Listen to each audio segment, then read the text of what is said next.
I am persuaded, Lord, to love you. I have been changed to bless your name. I am constrained by this great gospel forever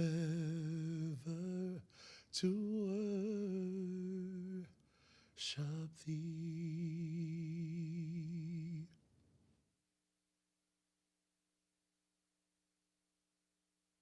Just under 2 weeks ago, I stood here and spoke of the mysteries of the kingdom of God. Jesus told us in that text that the kingdom of God was not what you thought it would be, not where you thought it would be, and it was not for whom you thought it should be. And here on the cross at Calvary is a scene that carries out that logic beyond borders which most of us are comfortable. Already hanging from the tree, Jesus and what we are told are two thieves are in the slow, agonizing process of dying. To be brutally specific, they are in the process of suffocating, choking, and straining for every breath. In crucifixion, it is not the bleeding that kills you per se, but the fact that one's arms are stretched wide, secured with nails around the wrist, and when upraised, gravity further challenges the act of respiration. So in this scene, we are faced with some puzzling dilemmas.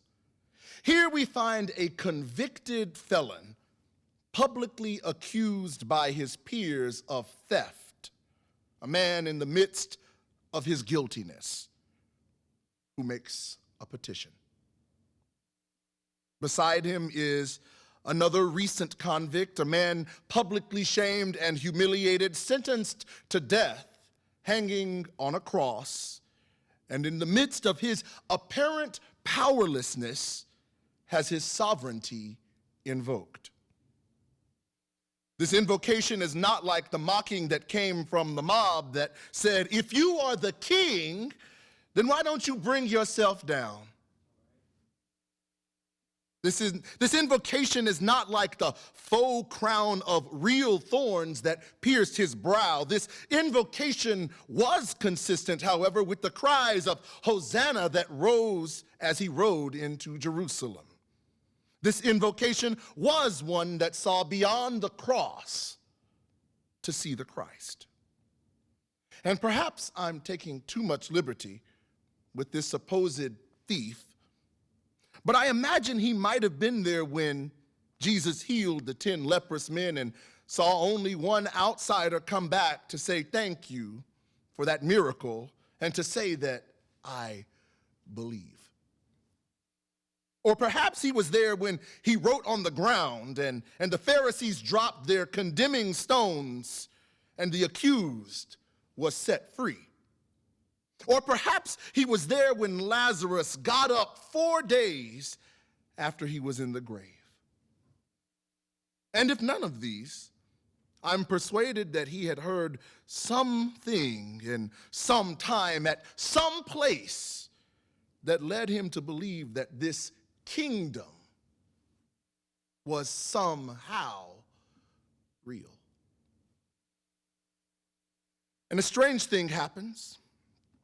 In the presence of a king, the thief does what any subject would. He gives due honor, provides expressions of confidence in the king's power, and petitions the king to provide for a personal need. Now, in a normal occasion, this moment would be full of eloquent speech and fantastic fanfare, but pomp is hard when your circumstance is death. And prose is impossible when crucifixion is your reality.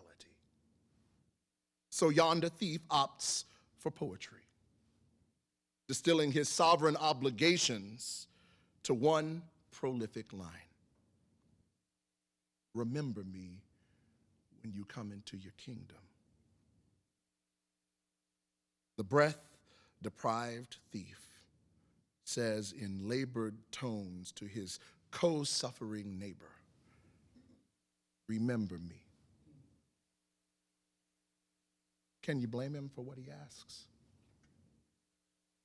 This one who stands accused, this one who society has judged, this one whom his peers turned away from, this one who was hung out for public humiliation, finds himself beside Jesus.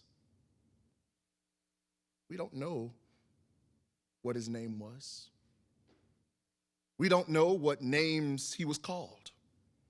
We don't know what neighborhood he came from. We don't know what circumstances led him to steal, if he stole at all. But we do know that he asks Jesus to remember him. That when he arrives and makes it into his throne, where he'll sit on the powerful side of God, not to forget the memory of this moment. In fact, he says, remember me. Remember me. When you get there in glory,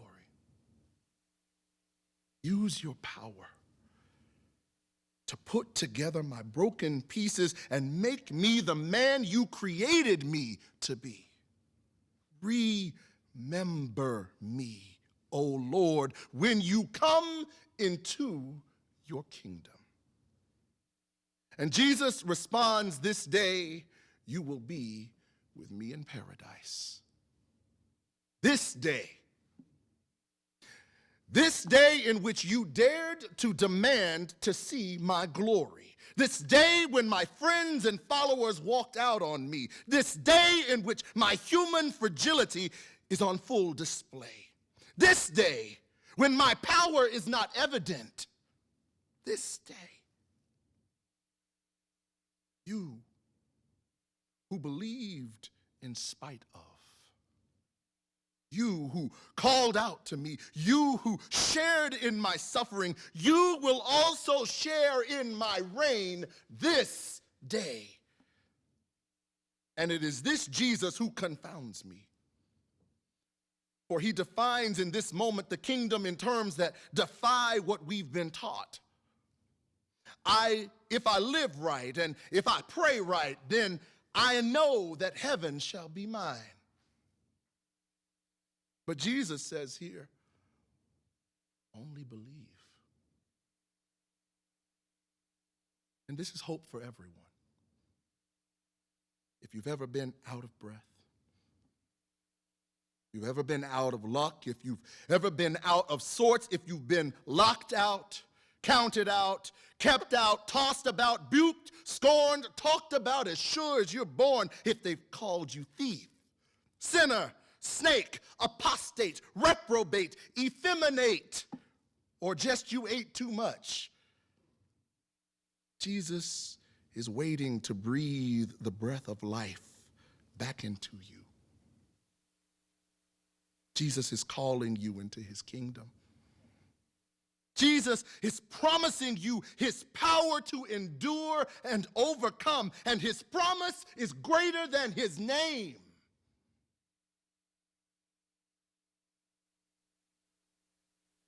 And on this day, if you will believe in spite of these things, if you will call out to him at this time when you see him clearly, if you have shared in his suffering, if people in this day have put you on a cross, this day, know that you are entitled to paradise. But don't wait for the kingdom to come. Proclaim the day of justice is at hand. Build God's kingdom in your heart and welcome every citizen that they have thrown out to die to come in, rest, and remind them of this Jesus, who in spite of will remember this day.